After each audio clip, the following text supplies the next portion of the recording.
एक और शख्स, उसके बाबा जी भी उसे यही कहते रहते थे कि हर हाल में अल्लाह का शुक्र अदा करना है। उसके घर में चोर आए और उसका सब कुछ लूट के ले गए, घर खाली करके चले गए। अब वो शख्स अपने बाबा जी के पास गया और कहने लगा कि मेरा तो सब कुछ लूट के ले गए, सब कुछ चले गए, मेरी सारी ज़िंदगी की कमाई चुरा के ले गए चोर, क्या इस पे भी अल्लाह का शुक्र अदा करूं? उन बुज़ुर्ग ने कहा, बाबा जी ने कहा, हाँ तू शुक्र अदा कर कि शैतान जैसे चोर ने तेरे दिल में नक़ब लगाकर तेरा ईमान नहीं चुरा लिया।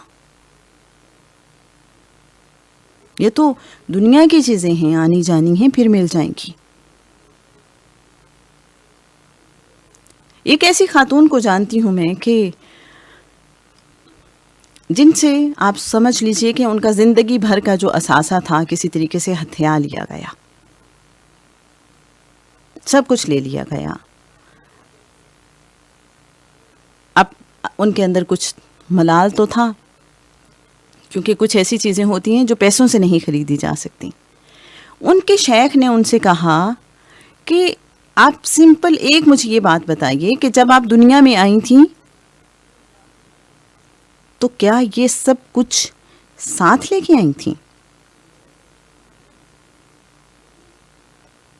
अगर नहीं तो फिर यकीन रखें कि जिस अल्लाह ने पहले ये सब कुछ दिया था वो दोबारा भी दे देगा। बस शुक्र अदा करना है, शुक्रगुजार रहना है, राज़ी रहना है। तो जनाब, जो शुक्र अदा करता है उसके लिए नेमतें बढ़ा दी जाती हैं।